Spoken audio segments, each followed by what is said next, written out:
Hey there. I just wanted to let you know that next week I will be offering a free live VBAC prep workshop called 3 Steps to Have an Empowered VBAC, even without a supportive provider. The 2 sessions will be on Wednesday, October 9th at 12 p.m. Eastern Standard Time. The second session is Tuesday, October 15th at 2 p.m. Eastern Standard Time. You don't have to attend both. You can attend either one, or you can attend both if you'd like. Again, this will be live. Some of the things I'll be covering in the workshop are how to shift from fear and doubt to confidence and empowerment when it comes to your VBAC, the power of effective communication and boundary setting, and how you can still have a strong support system even without a supportive provider. This workshop is perfect for anyone, whether you're trying to conceive or currently pregnant and preparing for a VBAC. Again, the 2 dates currently being offered are Wednesday, October 9th at 12 p.m. Eastern Standard Time and Tuesday, October 15th at 2 p.m. Eastern Standard Time. If you want to find out more and register for one of the workshop dates, please go to thehannahgill.com/workshop. Hey there, I have another VBAC birth story for you today. Today's story is from Bailey Wolf. She is a mother to 3 beautiful daughters. The first 2 are twins, age 5, and her youngest is 1. She's a part-time pediatric RN at Riley Hospital for Children, where she takes care of kiddos going through their cancer treatment. She is also a small business owner of her travel planning company, Wolf Wanderlust. Prior to having her kids, she travel nursed with her husband and best friend, and during that time, they lived in a travel trailer and enjoyed exploring the country. When Bailey got pregnant for the first time, she was blessed with a twin pregnancy. But of course, that came with complications and difficulties, including preterm labor and an emergency C-section. In 2023, Bailey successfully had a VBAC with her youngest daughter, which gave her a redemptive labor and delivery story. I'm your host, Hannah Gill, and this is Motherhood Flow.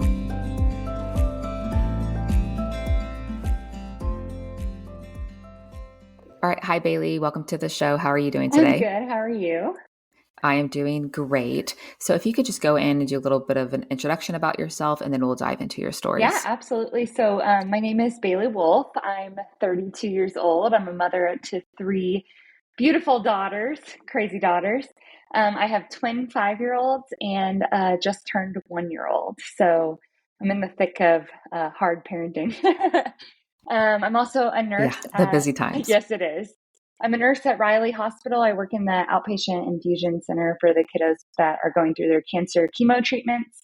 I do that 1 day a week. And then the rest of the time, I'm a travel agent. Or I don't like calling myself a travel agent. I'm a travel planner. I like customizing and curating vacations for my clients. So that's what I do. I am so excited to be on this podcast today because we're going to talk a little bit about my VBAC and, my first pregnancy. I had twin daughters, and when I went into my second pregnancy, I was very, very worried that choices were going to be taken away from me because of the complications that arose with a twin pregnancy. I'm really grateful that I have a doctor who was trained like very old school. So he was way lenient and more of a naturalist. I had a very successful VBAC, and I'm really excited just to bring awareness because I'm very passionate about the fact that there's just not enough talk about it. There's not enough support about it. And more importantly, I just feel that way through all of women's health and in general. I had a C-section with my girls, and it was like, oh, you had a C-section. Okay. 6 weeks later, you're good to go. Everything's normal. And it's like, no, this was major surgery. And my body went through huge changes. Right. And nobody's talking about it. It's everything's different. So, I'm just excited to share my journey, and maybe it might help somebody make a decision to VBAC. Yeah. Help somebody with their journey that they're on in their post C-section. I've been through a lot. I think all of us as mothers. So. Mm-hmm. Awesome. Thank you so much for sharing the kind of sentiment about twin pregnancy, specifically because a lot of people assume that if you have multiples, you're automatically going to have a C-section. And that's just doesn't have to be the case for a lot of people, Right. unless there are, because twins do have a higher risk of complications, premature birth, that type of thing. Mm-hmm. But if you're pregnant with twins, you don't have to just automatically assume you're going to have a C-section. Yeah. So that's a big point to I'm actually bring up. one of the only twin mothers I know who had a C-section. Most of my twin mother Oh, friends were wow. successful in vaginally delivering. Just the position of my babies did not Hmm. allow that.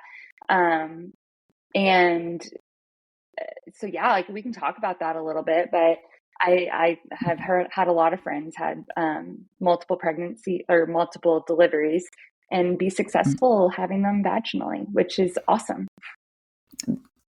That is awesome. So if you could go ahead and start with your first pregnancy, how the birth went, and just kind of, we'll go from there, Yeah. and kind of highlight a few points on that. Yeah, so I was travel nursing at the time. My husband and I lived in an RV and we are traveling all over the country and we found out we were pregnant.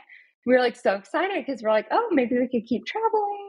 We'll have a baby. No big deal. Like, no, it was, and then I found out I was pregnant with twins. And it's actually really funny. I think it's funny to say this, but I lost my mother when I was 13. And my mom, I'm one of six kids, but five from my mom. And she had all natural deliveries. My youngest two siblings are 10 and 12 years younger than me. And I was in the room for those deliveries. So, like, going into pregnancy and going into delivery, like, I was very much a naturalist. Like, I wanted low intervention. I wanted, like I am a nurse too. So I've seen multiple deliveries like through nursing school. And I saw that epidural delivery. I saw a natural delivery. And for me, the appeal of a natural delivery was just like the oxytocin release, the beauty of after the delivery was done. Just I just think that God created it for it like naturally and beautifully and perfectly. And like it's awesome for women to experience that, although it hurts like heck, we all know. So, but so anyway, I found out I was pregnant. I had a dream, very vivid dream that I was pregnant with twins. This was at 6 weeks. So I went home and I had my prenatal appointment, my first ultrasound. They did it really early. They didn't think they'd be able to see anything. And I'm like, guys, they're like, just so you know, we may not see anything. Like, you're pretty early on. I'm like, well, I'm pretty sure I'm having twins. And they're like, why do you think that? I'm like, I just have this feeling. And sure enough, they put the sonogram on my belly and I saw the two sacs. And so I had di twins, and I'm going to butcher the names of that. But basically, each twin had their own amniotic sac and their own placenta. So that's like best case scenario for twins. It usually means fraternal twins, usually, not always. And it typically is like the less risky version of twins because they each have their own food source, each have their own placenta, each have their own private protective sac. They're not fighting over resources other than, of course, the resource of space inside your belly. So, anyway, so yeah, that kind of changed everything. Like almost immediately, like options were taken off the table for me, right? Like there was no way that I was going to have like a totally natural delivery. There, like a home birth was like it could have been an option. I'm not saying that it couldn't have been, but I'm not like super. I want to say granola. I'm not like super like home birthy, whatever. But I'm like in the middle. Like I want to Right. be in the hospital in a controlled environment, but I want to do it my way, right? Um, Hmm. but with twins, like even if you decide to have them vaginally, and they will still do that in the emergency room, just because the probability, or not the emergency, in the delivery. Sorry, what's the room? The OR, OR. They do it in the OR the because operating room. yeah, Yeah. even if you're doing like a normal like labor delivery vaginal birth, they will do it that way just because the risk of intervention is high. So that just changes Mhm. everything, right? That changed everything. We never even talked about C-section. I got into my third trimester. I was really healthy. I worked out through my pregnancy. I thought everything was going well. I was like, okay, options have been taken off the table, but I still have options. And then I went into preterm labor at 33 weeks. I just went into labor and went in, and I was, already 6 centimeters and, 100% effaced. And they were like, yeah, you're going to have these babies today. And I was like, my doctor's out of town. So no, I'm not. Because they were like, we're going to have a C-section right this moment. And I was like, no, we're not, because Yeah. like my kids are only 33 weeks. Like, I'm a nurse. So I was like, why can't we put it off for 2 days at least and do a mag drip, and you can give me the steroid shots and give them the best chance, to being sick Hmm. so their lungs can develop. And So yeah, that's what we did. We started on the mag drip. We stopped labor, got the 2 days of shots, went off the mag drip, went home. My doctor still wasn't home. He was in Paris. And he is the one that delivered all my siblings. So he's the one that helped my mom too. So that was really important to me, and that he was there, and we have a great relationship. And anyway, we did the mag drip again for a few days. 10 out of 10. I don't recommend. I mean, I'm glad that I did it. I don't regret it at all, but you feel Oh, drunk. I mean, you're drunk. Your muscles are like I've limp heard, noodles. yeah. It literally feels like that. And they were trying to like force me to have a Foley catheter. And the Mm, reason that they were like, you have to have a C-section is my baby A was a footling breech. So her foot was trapped under my baby B's head. So she was breech. Technically, my baby B should have been baby A, and she was the whole time. But at the last minute, my baby A stuck her foot down. And so she went from being baby B in the breech position to baby A in a footling breech position, and I had gotcha. no option but to consider C-section. Like there was nothing I could do. I mean, yes, there were things I could do. I did all of the turning babies. I tried everything, but with twins, like there just wasn't much room to allow for the natural turn. Hmm. I wasn't successful. I mean, I sat on my head for hours and hours. I have stretch marks on my belly from that. So yeah. So anyway, we ended up pushing off labor till 35 weeks. I went on that little procardia pill, went off of it on 35 weeks exactly, and went into labor. And because a baby A was in the footling breech position, I knew it would have to be a C-section. So once I went back into labor, I went to the hospital and I had an emergency C-section, but it was very controlled, very calm. Like my doctor and I had a plan. My doctor was back by then. He performed my C-section. It was very successful as far as C-sections go. He did a great job. And my baby spent like 1 week in the special grow nursery, just growing, like really just making sure they could breastfeed well. Hmm. And then we went home, and they're great. They're fine. They're totally normal 5-year-olds. Like it's wonderful. Um, And that's great that they didn't have like a long, extensive no, NICU stay, because a lot of times you think for twins, preemies, that's going to be like a longer NICU it stay. would But have I been. mean, 35 weeks, It would have yeah, been at 33 weeks. It would have if it would have been. been Yeah, earlier. Yeah, exactly. yeah. Yeah. Hmm. But like I But felt, one of my oh, go good ahead. Go ahead. friends had her, I was gonna say, one of my good friends had her first baby at 35 weeks, and he had a week NICU stay Yeah. too. And a lot of people assume if you're before that 37-week mark, you're going to be in the NICU for a while. And you might be like, I think it's just all dependent on the baby, right? Like I don't want to like give people hope of if they go into labor at like 35 weeks that everything's gonna be fine and dandy. But I mean, we had to work really hard. I would say the first couple months of the girl's life, it was, I mean, they were little, they were 4 pounds. So the first month of their life, it felt like every day was just a fight to get calories in, not extend too many. And I don't know. I blacked out. I don't remember the first 2 months of their lives. So it's a Yeah, coping mechanism. I literally don't remember. It was terrible. I mean, it was terrible and wonderful at the same time, but I yeah, don't remember how hard it was because I right. literally pushed it out. So Yeah. So how do you feel like your C-section, like, because you wanted that more hands-off, yeah, less intervention type of birth. So how do you feel like you felt, not just physically, but emotionally with that C-section process, even though yeah, it wasn't emergency? It was unplanned, but you said it wasn't an emergency. It yeah. was very controlled. But how did it affect you, like your mental state and Yeah. stuff? So, I went into labor at 33 and 3, and um, at that point I hadn't had like a positioning exam or anything, like as far as we knew from the growth, like from my last ultrasound. I think at like 28 weeks, you have ultrasounds more often with twins to check amniotic levels. But at my last ultrasound, everything looked great, and my baby B was still presenting. So or my baby, my ended up baby B was still presenting as baby A. Baby A, who ended up being baby A, hadn't pushed her foot down there yet. So like, it wasn't even on my radar, the idea of a C-section. Like in my mind, everything was still like going, and I don't know, like I have faith. So like, I think like I kind of had this bargain in my mind, like, oh God, you took away all these options. You're at least going to let me have like a vaginal delivery of these twins. Like I was preparing for it. I was doing everything I could just to keep my pelvic floor strong and prepare for the delivery. I was doing all my belly breathing and all that stuff, right?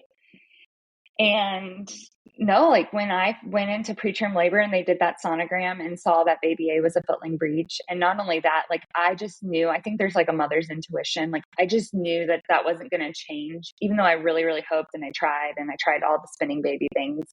I just knew it wasn't going to change because I could feel her foot like kicking my cervix. I know that sounds so silly, but I could feel her kicking my cervix, Mm-hmm. and I just had a feeling like that the other baby's head was just like stuck down there. And you know, when she was born, it actually turned out when she was born, her foot was like the opposite of a drop foot. And it literally was like deformed, and it didn't correct itself until she was like Oh, fully wow. walking. So the decision was Mm-hmm. right. Like it was a good thing, but I was angry. Like when I found out at Yeah. 33, I mean, I was like devastated and angry. I was mad. Mm-hmm. I was just angry because I was like, I don't want a C-section. I don't want major surgery. I wanted to do this natural. My body was created to do this a certain way. Why am I not being successful? I went through a lot with that.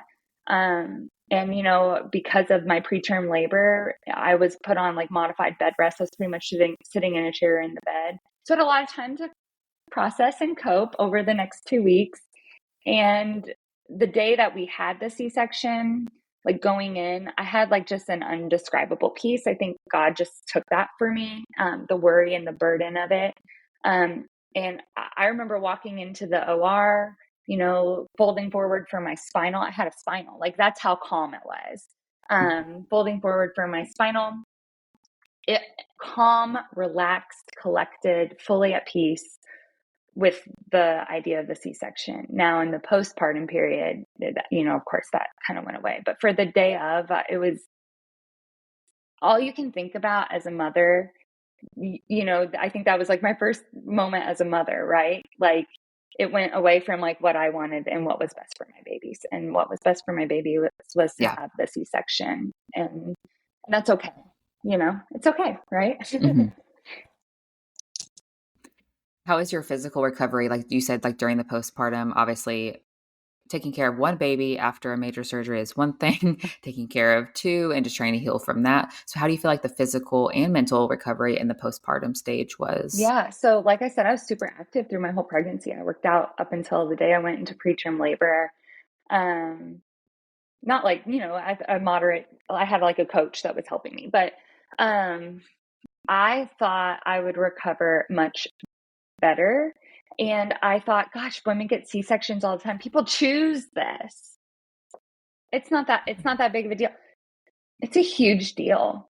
I mean, it hurt. It changed the look of my body. Like I wasn't prepared for that. I wasn't prepared to like feel anger at my scar, but I was.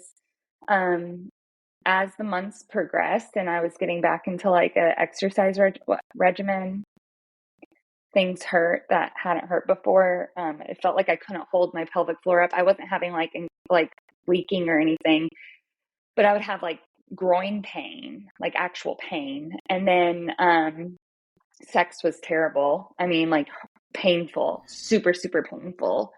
And so as the months went on and things weren't getting better, it honestly felt like things were getting worse. Like as my body was moving back into its original form, it felt like things were getting worse.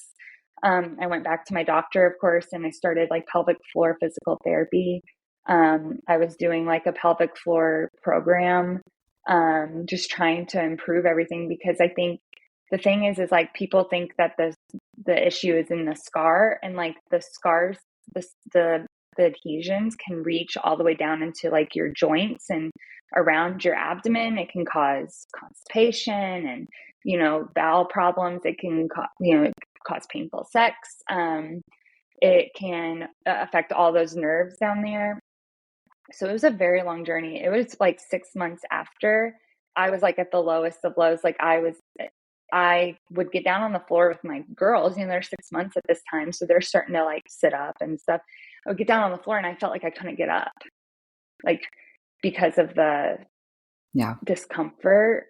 It wasn't like pain, and it Mm-hmm. wasn't in my second incision. Everything healed beautifully, but it just, I don't know. I like, now I Like you know said, like it reaches everything. everywhere. Yeah. Yeah. The Yeah. Finally, thank the Lord, I found a osteopathic manipulation therapy doctor. So doctors that have DO Mm-hmm. after their name, they're doctors of osteopathic medicine.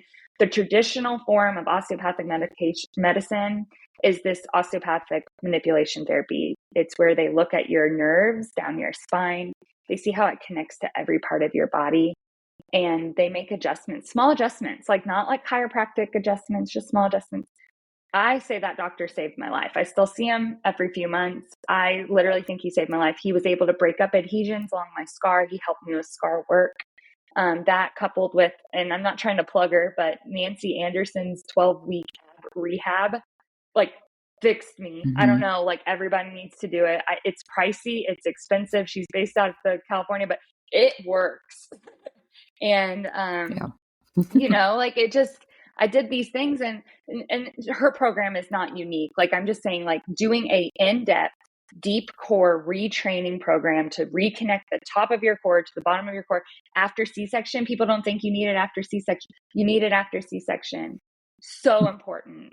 So important. And like, when I finally found her, both of these things happened in December for me. So 6 months postpartum, it changed my life. Because there was a point in time I was like, I won't be able to hike again. I couldn't sit for long periods of time without terrible pain. I went to a wedding at the beginning of December, and I remember going to the bathroom and bawling my eyes out because I was in so much pain from sitting at the wedding. And it was just a wedding. Like, and Wow. yeah, like, I didn't think that I was in like postpartum depression, but I was very much in depression concerning my pain. And once that got under Right. control, after a few months of heavy rehab and the work of my osteopathic doctor, I mean, I got back up. I would say after C-section, I got back up to like 80%, but it took 2 full years before I felt like I was back to normal. 2 years. Mm-hmm. Yeah. And I was not expecting that. And that was not communicated to me in any way. Like, your post-discharge information, I don't know if it was different because they knew I was a nurse. They didn't give me as much, maybe. I don't know. I hope not, but I actually think that I I had got what like everybody. nothing. Yeah, okay. I would say I actually think I Yeah. got what everybody gets. And it was nothing. And it didn't explain this. It didn't warn me Mm-hmm. that sex could be painful and that that's not normal. I didn't have a vaginal delivery, so people don't think that that would happen, but it was because of nerve Right. entrapment, you know? Um, Gosh, the more I talk to previous C-section moms, the more I hear the same things I went through that they just don't talk about. Yeah. Maybe they And don't think it's it's like it's related. assumed that if you're and it's assumed that if you are in good physical health and you're Hmm. active before you get pregnant, that your recovery will just be fine and standard. And even with a C-section, it's just assumed, okay, after 6 weeks. And some people heal great from Yeah. C-sections Oh, and have I absolutely no hate issues. them, But when you're but not I love them. expecting it, Yeah. and when you're not and when you're not expecting it, you're not counseled on it. Like, I was in the best shape of my life before my first pregnancy, which was my C-section. And the same, like, I did not even attempt to do any sort of core workout for a year. Yeah. I had awful painful sex, which I thought, wait, this baby didn't come out of my vagina. Why am I Why? having so much Yep. pain? Yep. It's just assumed like you're protecting your vagina by having a C-section. No, you're Nope. not. Like, because those pelvic floor muscles extend everywhere, Hmm. not just into your pelvic floor, like up to your abs. Why do I have back and hip pain? Oh, because I haven't worked on my C-section scar. Yep. Like, just those types of things you're not counseled on, and you need to be counseled on, Yes. especially for women who do have more like multiple repeat C-sections. They're not being counseled on that either, on No. how all that scar adhesions and dense scar tissue can be affecting the rest of their bodies. And it's just like, why is this not something we're counseled on? Even if it's not by our OB, like, bring a pelvic floor PT or a different type of doctor into your standard practice that, like, they can help with Yeah. that. I like louder for the people in the back because I literally do not Yeah. feel like it was talked about. I remember thinking, like, I remember, I mean, we all go through like low times in our postpartum, but like, I remember like just hating my scar because it was a reminder of everything I had lost. You know what I mean? Like, I felt like I had lost my Mm-hmm. mobility. I lost that connection with my husband because I don't want to have sex. Mm-hmm. I lost the ability to get on the floor and play with my kids. Like, what? And Right. I was 27. Like, I was Mm-hmm. I'm young compared to mothers these days. Yeah. And I couldn't believe it. And I just thought, I have a great doctor. I do. I actually really have a great doctor. And he still just didn't, he didn't prepare me. And Because even it's not their no, standard. it's not. And when I talked with Mm-hmm. him afterwards, and he referred me to pelvic floor PT, she did internal therapy, and that hurt me worse. It ended up hurting me worse. And like I said, thank God I Mm-hmm. found my osteopathic doctor because he saved my life. But and I mean that as like Mm-hmm. he brought me back to where I wanted to be. And um yeah, I was shocked because I have a lot of respect for my doctor. I really still really care about my OBGYN, but yeah, there needs to be improvement. Like there needs to be like a postpartum C-section counselor who has all these resources, who has the DO, the chiropractor, that you know what I mean, the PT, the pelvic Mm-hmm. floor therapist, the occupational therapist, the just sexual health therapist that as a resource, and they don't have that. And I seriously considered changing my nursing career, and I'm like all about my cancer patients. So like I seriously considered it because I was just Mm-hmm. like, this is wrong, you know. Yeah. Yeah. And to go from like How wanting long a do you feel like it? natural birth and everything to all of this was just, I was angry. I was Mm-hmm. angry and bitter Yep. and just pissed off. And I never wanted to have another kiddo Yeah. because I didn't want to go through it again. I mean, honestly. And how long did it take you to feel like, okay, I would be okay to have another baby? So the answer to that question is the answer wasn't about whether or not I was okay having another baby. I had to dig deep within myself to be like, am I okay having another C-section? Because that was Okay. like because of the probability. So for me, it wasn't about like anything else. It was just about I knew that I would not allow my body and mind to go back into the possibility of having a C-section without being at 100% peace about having another Mm-hmm. C-section, just in case. Like I have fraternal twins at the age of Did you know about 27. VBAC at that time? I did. I knew about it, but Okay. I have an older half sister who has fraternal twins. I have fraternal twins both. I have like a grandpa who was a fraternal twin, but his twin didn't make it. So like I grew anyway. So I literally it's in my family, and the probability of having fraternal twins again, because that means that me as a female, I sometimes ovulate more than one egg, and your chances increase as you age. So I was worried that I would have another twin pregnancy, which would put me at higher risk of a C-section. I also was just worried that, like, just for whatever, I mean, obviously, with any pregnancy or delivery, there's always a chance of C-section. I just knew that, like, I couldn't go into it with the mindset that I went into it with the twins, which was, I'm not going to have a C-section. It's not going to happen to me, like, blah, blah, blah. Like, I couldn't go into it with that mindset. Otherwise, I'd be disappointed and I would be back in the place. Like, mentally, I couldn't do it. So for me, it Mm-hmm. was 3.5 years. And I first I had to get my body back to like what I would say 100%. You're never 100% after you give birth, like your body's changed forever. So my new 100% was like 95%. I was okay with that. That was 2 years. So that was like, 2 years Mm-hmm. after they were born. And then for the next year, it was like healing the anger and bitterness towards the C-section. And then once I got through that, I actually I went through like Lent, the season of Lent, the season before Easter, the 40 days. I fasted every day in prayer about whether or not I should have another baby and if I would be able to get over, the worries and fears of having another C-section. And God resoundingly told me, yes, you will have another baby and I will provide, whether that's in a C-section or whatever, I will provide, just do it. So we got pregnant with my little girl, Thea. And that was a great experience. It was great. It was wonderful. So yeah. How did that pregnancy and birth go for you? Yeah. So I think first, before we talk about it, I want to just make a announcement about VBACs in general. Like if you're wanting to have your babies very close together, give your body at least 18 months to 2 years to heal before getting pregnant again. If you want to have a successful Yeah. VBAC, you've got to allow your body to heal. The chances of uterine rupture go down significantly after that time. Would you agree? You've read that research, right? Yeah. So So yeah. So there's a lot of people get pregnant sooner and have VBACs fine, Yeah. but the chances do increase with less than 6 months specifically Yes. of the scar healing. But yeah, so in general, 18 months is recommended whether you've had a C-section or not, just to give your body time to restore its nutrient depletion and heal.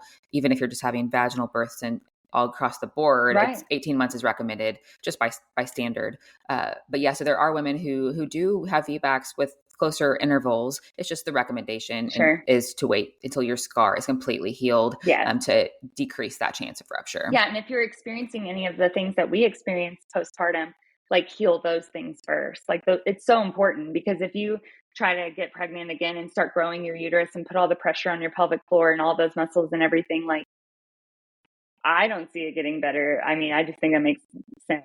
It's not going to get better. And so anyway, yeah, I knew, I mean, at that point we were ready. I got pregnant with Thea and I immediately knew I wanted to try for VBAC. But like I said, I was at complete peace with knowing that, like, if she's a footling breech and she ain't turning, then we're going to have another C-section, or whatever. So, yeah, but I got a lot of pushback, not from my doctor, just from the OBGYN community in general about VBAC, because I went into this, and as soon as I found out it was a single pregnancy, I was like, great, I want a VBAC.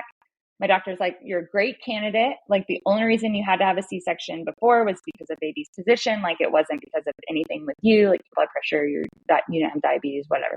So I'm like, great. And so we were right on track to do VBAC. Well, then another important thing that I wanted to labor naturally. And I got a lot of pushback about that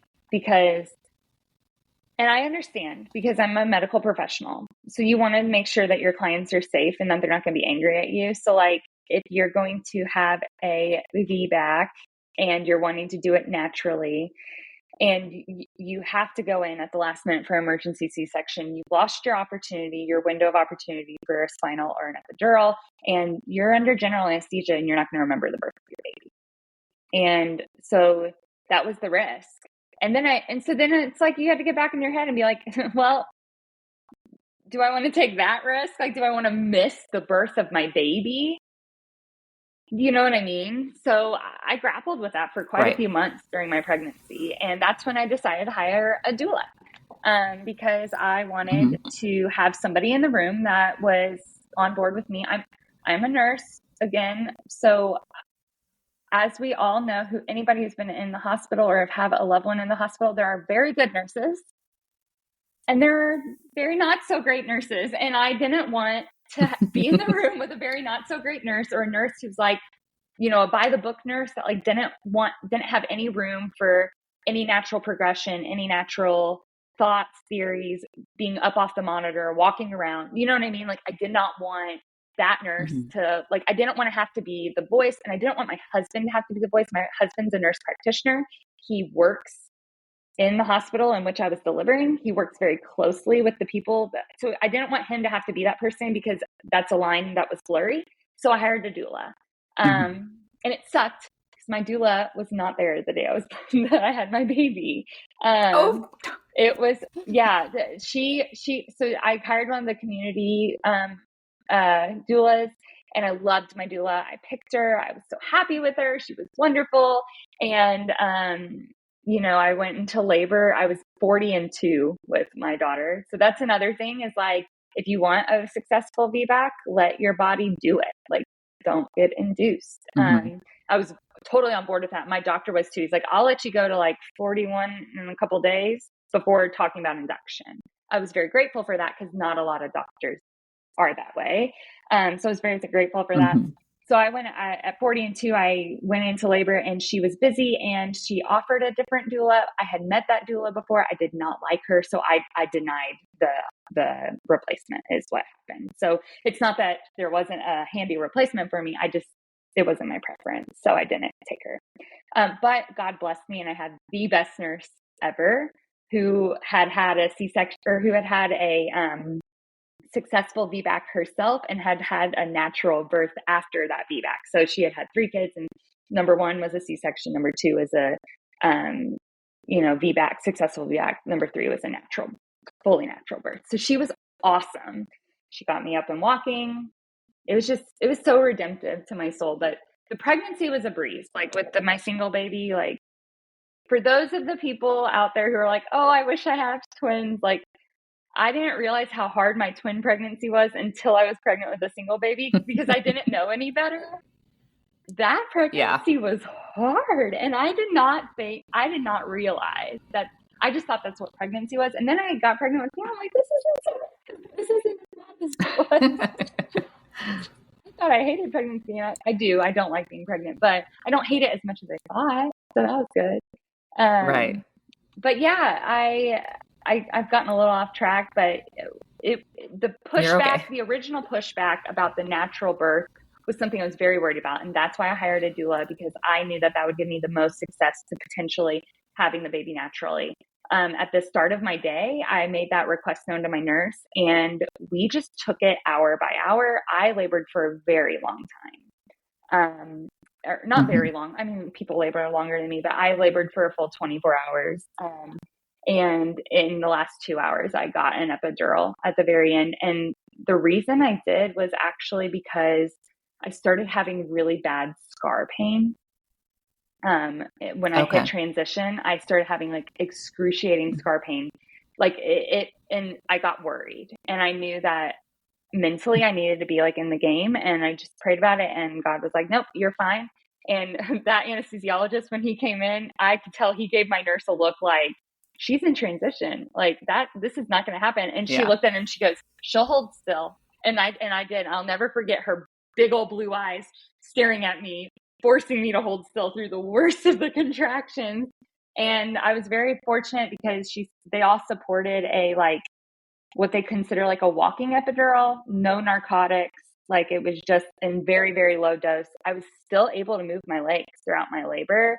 They were heavy. That's They felt awesome. super heavy, but I squatted to push. So with the bar, with support in the bar, but I was very, very thankful because I could still feel my contractions up here. I still knew what was going on with my body. It's just that scar pain that I was having terrible. I was just scared. I was scared I was going to end up in the OR with that. And I was like, I'm going to get the epidural in case I do, because I don't want something to happen there. I don't know if that's normal. I haven't talked to other VBAC moms. I don't know if that scar pain is normal. Did you experience that? I had scar pain my entire pregnancy. Mm-hmm.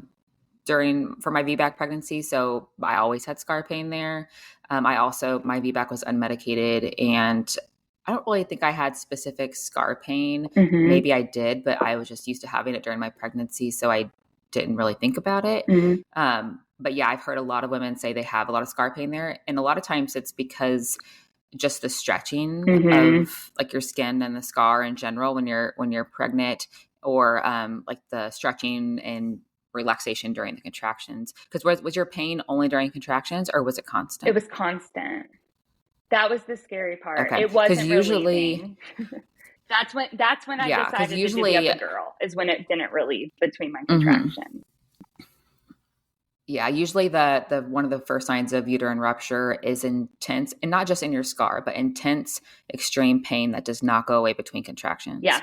And it's not just like localized to the scar, it's just pain in general. It could be in your side, it could be in your back.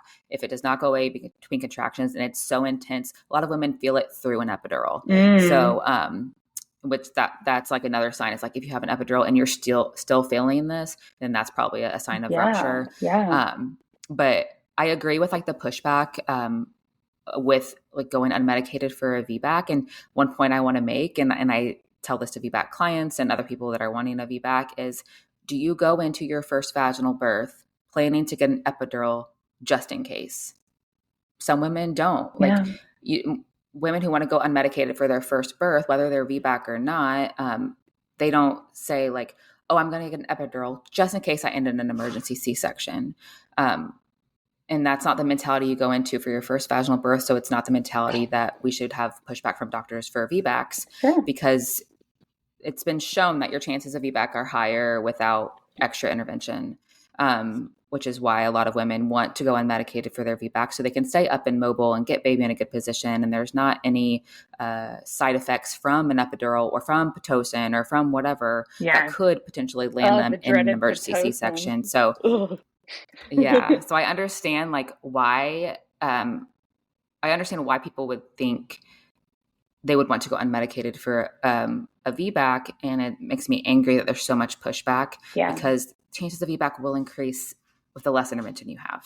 So, Yes. but I'm glad it worked out well for you, and you were able to birth the way you wanted to Yeah. birth and make your own decisions, and your decisions were yours versus being forced on you. Yeah, I know. I think if I would have had my doula during transition, I think maybe things would have been better just because maybe she would have been able to explain some of that. She was very VBAC heavy.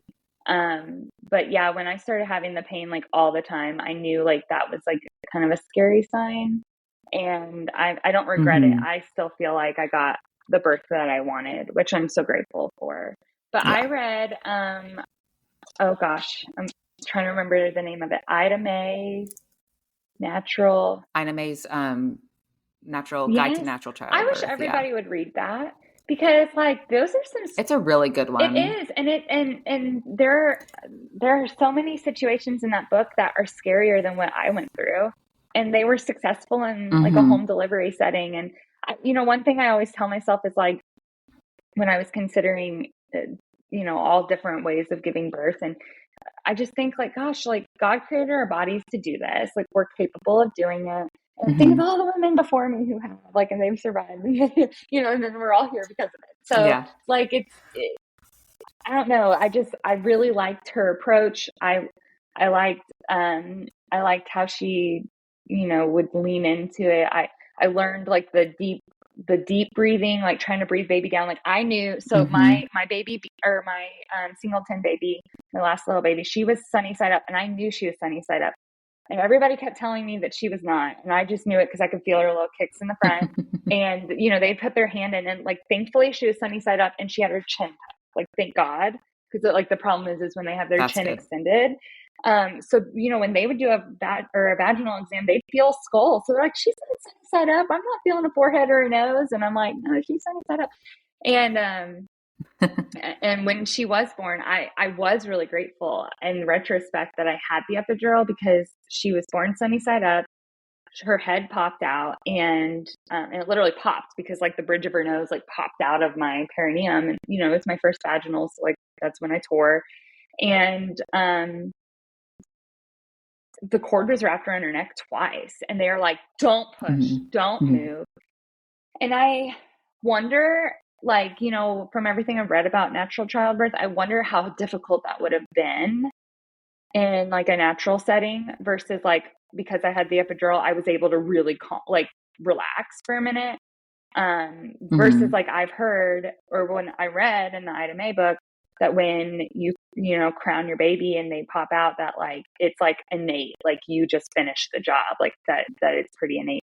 So I was grateful in retrospect about that. She ended up having like a huge like her like hematoma and it ended up calcifying. She still has a bump on her head, so she has a permanent fix of her sunny side up delivery. But yeah, I tried everything too. I spun her. I did the spinning babies for her too, trying to get her to move, and she wouldn't. Curb walked, Yeah. everything. Some babies just are in the position they want to be in. And I mean, because they're part of the birth too. A lot of people Mm-hmm. just think it's just you, but the babies are part No, they're of like kind of run the everything and show. what they're supposed to do. And Yeah. yeah, like it's a lot of it is really up to your baby. But you mentioned that book, and I want to mention another book that I read for mine, which is super, super helpful. It's called Natural Hospital Birth. That's also a great one to read if you know, like, because Ina May, it's a really good one, but it does have a lot of home birth, free birth, like those Yes. types of birth settings, which people are like, that's not my vibe. I want to be in the hospital, which is fine. But that's a good one for natural hospital birth. It's a great read if you know that you want to be unmedicated, but you want to be in the hospital. Yeah. So that's another really, really good one to read. Yeah.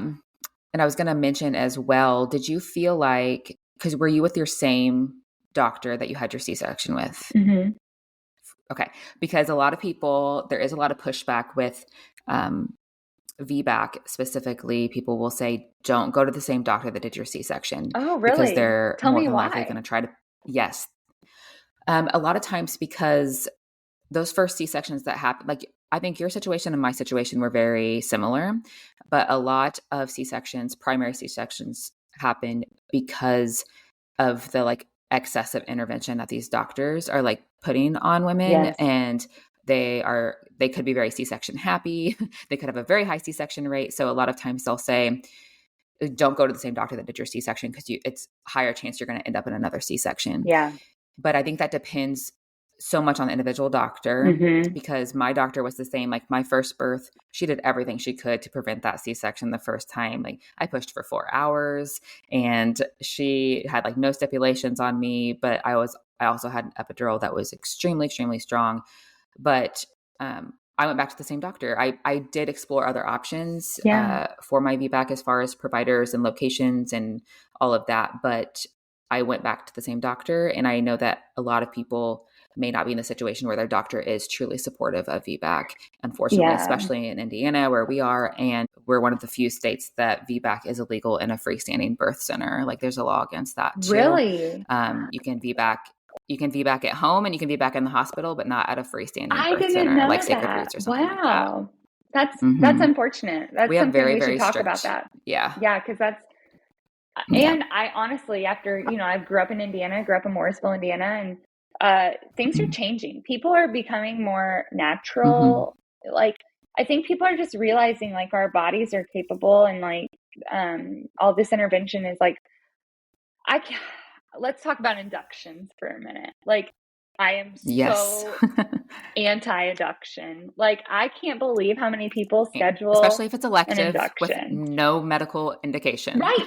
Like, simply because they don't want to be Yeah. pregnant at 39 weeks. I'm like, y'all, you signed, you Hmm. already did the deed. Like, Yeah. I so, know. but I think also you're totally right about that. Like, one of the things that is so sad about why people, I think, choose repeat C-sections is because of those things, because there's doctors who have high success of C-sections, or because, they're going out of town and they want to make sure they're delivering. Like, I Hmm. think some doctors think that it is like a patient satisfier to schedule an induction to make sure that they're there for the delivery of their or Hmm. patient, and I wish Hmm. that that wasn't like the case with Western culture. I wish that it was more about like, I wish that like as a group or as a patient, you met like the doctors that were on call, so that you could actually get Hmm. comfortable with multiple doctors and be comfortable with whoever ends up in your delivery room, because it's impossible Yeah. to think that the body is going to deliver on the doctor's time schedule. Like, that's a Yeah. real And it's usually possibility. not. Yeah. And the fact that pretty much everyone now is being offered a elective 39-week induction just I because. just And can't. I'm like, some first time moms are pregnant, even like second and third time moms. Some people, 42 women weeks. just gestate longer and they're Yeah. going to be pregnant until 41, 42, whatever. And they're going to be completely fine. Mm-hmm. And it doesn't have to be scheduled. And I don't think women, even if they do, they're like, I do truly want to be induced. I understand like my body could be go into labor later, but I don't think enough women are counseled on what an induction actually looks like, what the Mm-hmm. potential side effects and risks could be, and how that's going to look. Like someone will go in for an induction and be 0 centimeters and like 70% effaced, and then get induced and wonder why they were in labor for 50 hours before their C-section. Yeah. I'm like, well, your body wasn't ready. Well, that, and I think like, I just want to backtrack a minute just for all your listeners and just say like, the problem is not with us as like, or with you as a pregnant woman. The problem is with the lack of education around what an induction is and how it may not be optimal for you, your body, or your baby. And I think that that's like the thing Yeah. that like, because like doctors like offer it, women think that it's like a good option, or like that it's necessary for them, or that their body's not capable of carrying their baby to 40 weeks. And I wish that doctors would empower women to go to full gestation, to go until their body starts natural labor progression. There's always outliers to that. Like if you have gestational diabetes and you have a very, very large baby, it might behoove you to be induced sooner, for the safety of the baby and for you. Or preeclampsia or like Preeclampsia. anything else. Yeah, Yeah. there's Yeah. always outliers, but for the general healthy adult and even healthy older adult women, like I'm talking, like they call a geriatric pregnancy 35 plus, like even if they're a healthy 36-year-old, gravida 5, like it shouldn't Yeah. change, gosh, I Right. mean, my mom said by the 5th kid, they just walk out. Like, it's like not a big deal. Right. So, And as long as you're like being like, yes, there are like some additional things, like as you get older, your blood pressure can go up, that type of mhm, thing. But if you're being monitored and you're healthy and you don't have any of those like risk like showing up in your pregnancy, then there's no reason for you to be induced right. just because you're 35 years old. Right. And I It's want just, I want to it's support frustrating. women in saying, like, that's not normal. Like, I think that the problem is that everybody thinks it's normal, like, because maybe they don't know better, or I don't know, but I want to be clear to the listeners, like, I don't think that there's anything wrong with you. Like, even if you know and you understand and you still choose an induction, like, you also should hopefully know and understand that Pitocin might be used, that the contractions might be stronger, once your water breaks, you're on the clock, like, kind of thing. And that's okay. But I would love for women to really do their own research and take control and autonomy over their body, and just say, like, no, that's not for me. I'll go into natural labor. And, if we hit the 40, like if we're getting close to the 42 mark, we can talk. Like, like, Yeah. yeah. Yeah. So, And I think it's so unfortunate. And I think it's normalized, but it's so unfortunate because at the end of it all, like healthcare is still a business. yeah, Healthcare still has to run as a business, and businesses have to be efficient. And scheduling inductions and scheduling C-sections is efficient. more efficient from a business standpoint. And And it's not saying that like, oh, all doctors in the healthcare system are just money hungry and they're out to get you. No, it's with how many people are in our population and how busy hospitals are, they have to be efficient. And you mhm. as a patient just need to understand where they're coming from. And there are crappy doctors, just like there's crappy nurses that are out there that just like, let's just do a C-section. Like, who cares? Like, I want to get it over with. Yeah, But there are also doctors that are truly like genuine and care about their patients. And it's just know that the system doesn't always support them in that yeah, way. There could be doctors that want you to have like a beautiful, like unmedicated, uncomplicated, low intervention birth, but their hospital may not be supporting them in that. right. I So know. it's just, there's a lot to it. So It's sad. It's just sad. And that's why I was so excited. I jumped on the opportunity to talk with you, Hannah, because I've seen you post, like, I think like right out, you started posting like right after I had my successful VBAC, and I was riding the high of it. I mean, like, that was redemptive to my soul. Like, I really needed that. I didn't realize how much, but I mhm. needed that. I needed my body to prove that a VBAC was possible and that I was successful with that. Yeah. Um, and honest to God, the recovery was so much easier with a VBAC. Like, wouldn't you agree? Like, for those of you thinking about electing a C-section for no reason, the recovery is easy, even if you tear. Yes. And like I had a second degree tear of my VBAC. And my recovery was still like ridiculously Yeah, better. And I know there's some women that say, okay, well, a scheduled C-section is easier on your body. And it could maybe. be. But there are scheduled C-sections that end up having complications. There are scheduled C-sections that recovery is brutal. Hmm. Everyone's body is going to be different. Just because you have a scheduled C-section at 39 weeks does not mean that your recovery is going to be easier Right. necessarily. So, Well, and yeah, some but the women, VBAC like the ones who recovery, recover awesome from C-sections, like, kudos to them. I'm so happy for them. I'm so glad they don't have the yeah, experience that you and I had, because right. it Yeah. was awful. It was awful. Yeah. And there are clearly like vaginal births that are rough too. Like people have like fourth degree Oh tears or gosh, like sounds crazy things like terrible. that happen. But Yeah. again, those things are rare. Those things have ways to decrease their chances. But overall, in general, if you could prevent having a major unnecessary surgery, why wouldn't Why you want wouldn't you? I know. And to? yeah, I think Yeah. that's Yeah. like the biggest thing I would love to say here is like it is not just a little tiny surgery. Like it is major, and I Yeah. still have things that I mean I right now I can tell I have like an adhesion that's pulling. Like, and when I feel Hmm. constipated, like it twinges, like it feels like a side stitch, and it's directly, me and Yeah. my osteopath doctor, we're working on that spot because it's just not, Yeah. it's just a lifetime of healing now. And yeah, the VBAC was a much smoother recovery, and I felt stronger because of it. And actually, Yeah. my abdominals and my pelvic floor was stronger without having been cut. I mean, like it was just a much better Hmm. recovery. So yeah, And I do feel like, regardless of if someone chooses to have a VBAC or a repeat C-section, what I always want people to know is know why you're choosing what you're choosing and make sure that you are supported in that decision. Because if someone, I'm always like, for my doula clients and stuff, like, I'm supporting you and what you want to do, but I want you to make sure that you truly understand the risks and benefits of what you're doing and that you have true informed consent. And if you still want to go that route, great.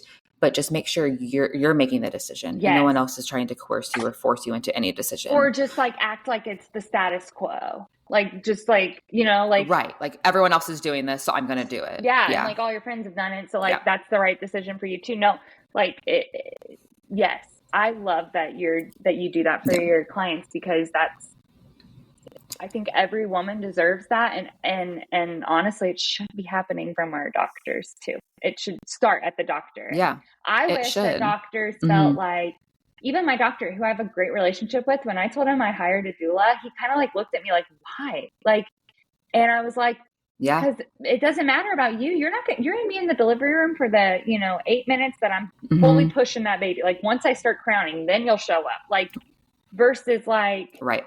my doula is going to be there with me through all of it. Just making sure that like people are like truly supported in what they want, because it shouldn't be like, oh, C-sections are awful. You should never have a C-section, or VBACs are so risky. Like, why would you ever want to do that?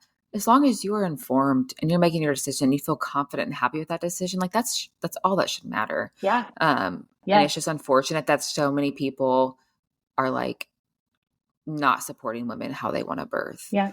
Especially like if you get on social media, like in the birth community, it's like, whoa, there's a lot of tension, a lot of drama here. That's because everybody is coming into it with wounds of their childbirth. Like everybody's situation is different. Everybody, wants to help somebody Hmm. not feel the way that they did. And the truth of the matter is even if Right. you have a beautiful, wonderful, smooth delivery that goes perfectly to plan, find me a woman who has had a delivery go perfectly to plan. I haven't met one yet. You know, Yeah. like even if you have that or as close to as planned as possible, you're still going to have to process that in certain ways, and your story is different from everybody else's story. But I agree, Hmm. like if you can, whatever you're doing, Hannah, to just inform women that they have options, that you don't have to just stick to the status quo, that you are in control of your birth, and the person in the room, you can trust your body, even like when you're Hmm. contracting and stuff. Like I said, I knew my baby was still in a sunny side up position. Nobody believed me, and I just knew it. You just know Yeah. sometimes, and I just think that that's so wonderful. And I also just think that women deserve it. Women deserve to just be Yeah. empowered to have a birth story that's their own. And I do think that a large Yeah. part of like millennials and even on like are actually leaning that way, or like we're getting back to that. And I think that's awesome because Yeah. women deserve it. And I don't think people realize how much internal work it really takes um, to be comfortable with your own decisions Mm-hmm. and to really do that internal work and reflection and processing of, okay, this is the birth I want. Why do I want it?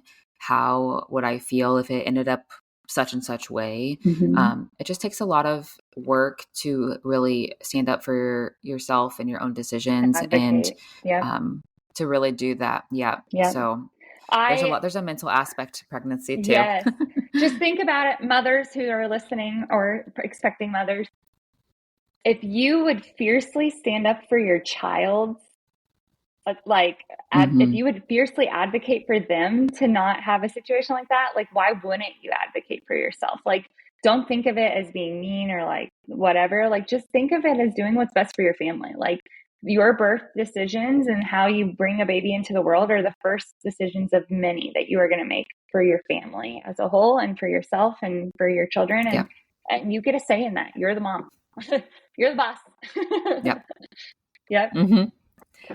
Well, thank you, Bailey, so much for being Yeah. here. Is there anything else you want to touch on before we end the episode? No, I don't think so. I just hope people just like, please know I'm not like, I don't judge anybody. If you love C-sections, like, great. Like, I'm just talking from my own experience. So, as my pastor always, don't come after me. I'm good. But at the same time, like, I just, if anybody wants to reach out about whatever, if my story talked to them, I'm always willing to chat. And I just hope more women choose VBACs, and I hope more women feel empowered, and maybe hire doulas. Like, just get somebody on your team. Like, I told you why I hired a doula.